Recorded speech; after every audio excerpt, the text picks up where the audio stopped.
आज हम लोग इस छोटे से वीडियो लेक्चर में ईएम वेव पर बातचीत करेंगे।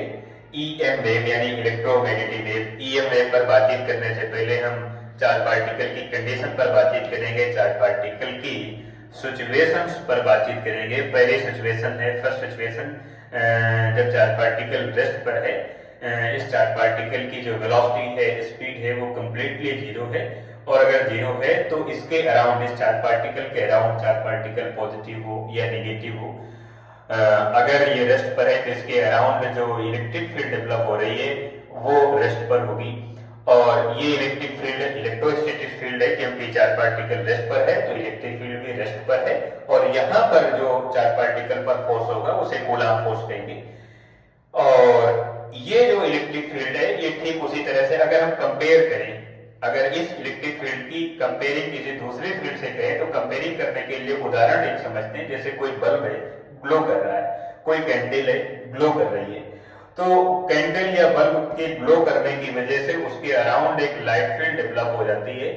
क्योंकि ये कैंडल या बल्ब रेस्ट पर है इसलिए इसके अराउंड की जो लाइट फील्ड है वो भी रेस्ट पर होती है। अब कैंडल जितनी छोटी होती है उसकी इंटेंसिटी, उसकी वजह से लाइट की इंटेंसिटी उतनी कम होती है। बड़ी कैंडल को अगर आप ग्लो कराते हैं तो लाइट की जो इंटेंसिटी होती है वो ज्यादा होती है और लाइट का जो एरिया होता है, लाइट फील्ड का जो एरिया होता है वो भी ज्यादा होता है। सेम सिचुएशन चार्ज पार्टिकल के पास भी होती है कि अगर चार्ज पार्टिकल का अमाउंट कम है तो उसके अराउंड जो इलेक्ट्रिक फील्ड डेवलप हो रही है उसकी इंटेंसिटी कम होगी और उसका एरिया भी कम होगा। पहली कंडीशन पर हमने बातचीत की कि जब चार्ज पार्टिकल रेस्ट पर है, और इस चार्ज पार्टिकल की कंपेयरिंग हमने लाइट फील्ड से कर ली। अगर दूसरे से अगर कंपेयर करें तो हम जानते हैं कि किसी मास के अराउंड, उसके मास की वजह से, किसी बॉडी के अराउंड उसके मास की वजह से उसके आसपास एक ग्रेविटेशनल फील्ड होती है। जैसे अर्थ के मास की वजह से अर्थ के अराउंड ग्रेविटेशनल फील्ड है, मून के मास की वजह से मून के अराउंड ग्रेविटेशनल फील्ड है, सन के अराउंड सन के मास की वजह से ग्रेविटेशनल फील्ड है। और ये ग्रेविटेशनल फील्ड मास का डायरेक्टली प्रोपोर्शनल होता है। मास जितना ज्यादा होगा ग्रेविटेशनल फील्ड की इंटेंसिटी उतनी ज्यादा होगी।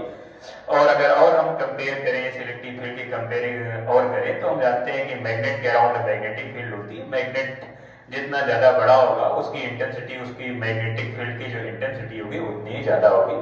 तो ये कंपेयरिंग से हमने समझ लिया, क्योंकि ये जो इलेक्ट्रिक फील्ड है इनविजिबल होती है, दिखाई नहीं देती। इसका इफेक्ट हम लोग देख सकते हैं चार्ज पार्टिकल के साथ।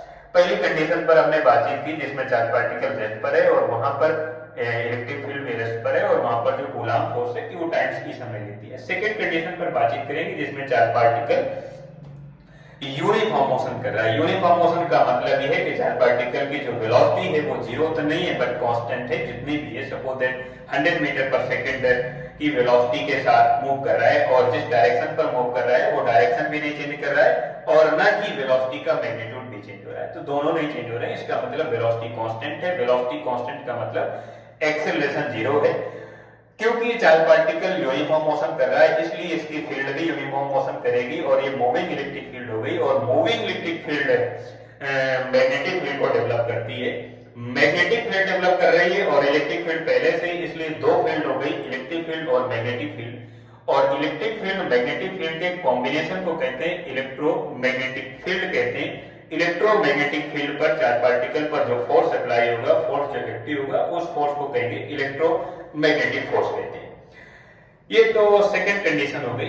अब थर्ड कंडीशन में बातचीत करेंगे जिसमें चार्ज पार्टिकल मूव कर रहा है बट वेरिएबल वेलोसिटी के साथ मूव कर रहा है। चार्ज पार्टिकल की वेलोसिटी टाइम के रिस्पेक्ट में चेंज हो रही है और अगर चार्ज पार्टिकल की वेलोसिटी टाइम के रिस्पेक्ट में चेंज हो रही है तो एक्सेलरेशन फिर जीरो नहीं है, कुछ ना कुछ एक्सेलरेशन है। क्योंकि हम लोग एक्सेलरेशन का फार्मूला लिखते हैं, acceleration equal to rate of change of velocity with respect to time in dv/dt लिखते हैं।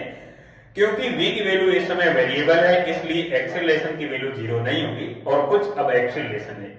अब यहाँ पर समझना है कि चार्ज पार्टिकल वेरिएबल वेलोसिटी के साथ एक्सेलरेट मोशन कर रहा है, इसलिए चार्ज पार्टिकल की जो फील्ड है वो भी वेरिएबल वेलोसिटी के साथ एक्सेलरेट मोशन करेगी। और ये एक्सेलरेट जो इलेक्ट्रिक फील्ड है वो मैग्नेटिक फील्ड को तो डेवलप करेगी और मैग्नेटिक फील्ड के साथ साथ इस चार्ज पार्टिकल से एनर्जी का रेडिएशन होने लगेगा। क्योंकि ये चार्ज पार्टिकल एक्सेलरेट मोशन कर रहा है, चार्ज पार्टिकल के एक्सेलरेट मोशन की वजह से ये चार्ज पार्टिकल एनर्जी को रेडिएट करेगा और एनर्जी को रेडिएट करने का मतलब है जो लाइट एनर्जी है, लाइट वेव है, ये रेडिएट होती है, क्योंकि ये एनर्जी लाइट के फॉर्म में रेडिएट होती है। ये ध्यान रखना है। एक बार मैं आपके रिमाइंड के लिए एक बार फिर से बता देता हूं कि जब चार्ज पार्टिकल एक्सेलरेट मोशन करेगा और एक्सेलरेट मोशन करने की वजह से इसकी जो इलेक्ट्रिक फील्ड है वो भी एक्सेलरेट मोशन करेगी, वेरिएबल वेलोसिटी के साथ मूव करेगी। और अगर ऐसा कर रही है तो ये accelerate electric field magnetic field को डेवलप करेगी और मैग्नेटिक फील्ड को डेवलप करने के साथ साथ यही चार्ज पार्टिकल एनर्जी को रेडिएट करने लगेगा। और ये एनर्जी का रेडिएशन, जो एनर्जी का रेडिएशन हो रहा है चार्ज पार्टिकल के एक्सेलरेट मोशन करने की वजह से, एक्सेलरेट करने की वजह से जो एनर्जी का रेडिएशन हो रहा है, ये एनर्जी लाइट एनर्जी के फॉर्म में सभी डायरेक्शन में प्रोपेगेट करेगी और इसी लाइट एनर्जी को लाइट वेव कह सकते हैं या इलेक्ट्रोमैग्नेटिक वेव कह सकते हैं। यानी इलेक्ट्रोमैग्नेटिक वेव का ही एक सेकंड नाम है, दूसरा नाम है लाइट वेव, यानी लाइट वेव।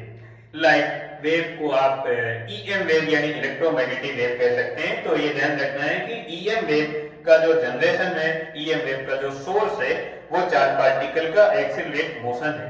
अगर चार्ज पार्टिकल एक्सेलरेट मोशन करेगा तो एक्सेलरेट मोशन करने की वजह से उसकी फील्ड भी एक्सेलरेट मोशन करेगी और इस तरह के मोशन करने की वजह से, इस तरह के मोशन की वजह से वो चार्ज पार्टिकल एनर्जी को रेडिएट करेगा और एनर्जी को रेडिएट इस टाइप से करेगा कि वो लाइट के फॉर्म में सभी डायरेक्शन में प्रोपेगेट करे और इस लाइट एनर्जी की जो वैल्यू होगी वो hc बाई लैम्डा लिख सकते हैं या h न्यू लिख सकते हैं।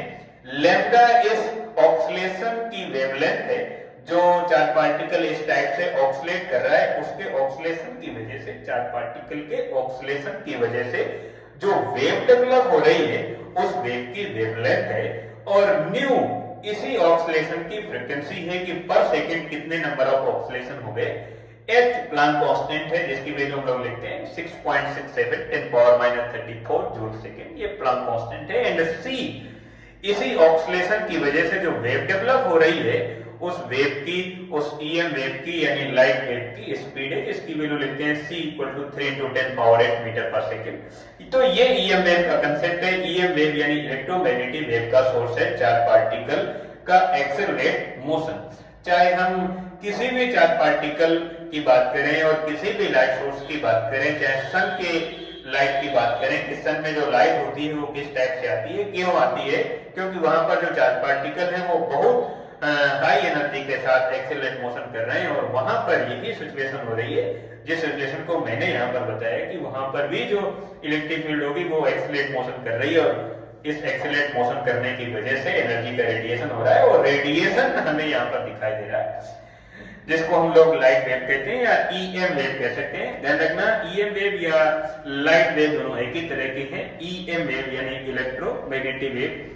इस वीडियो लेक्चर में आज हम लोग इतनी बातचीत करेंगे। अगले वीडियो लेक्चर में ईएम वेव की कुछ और प्रॉपर्टी की बातचीत करेंगे, जिसमें से हम लोग एनर्जी की बातचीत कर सकते हैं, इंटेंसिटी की बातचीत कर सकते हैं, एनर्जी डेंसिटी की बातचीत कर सकते हैं या रेडिएशन प्रेशर की बातचीत कर सकते हैं या कुछ और जो भी पैरामीटर हैं उनकी बातचीत करेंगे।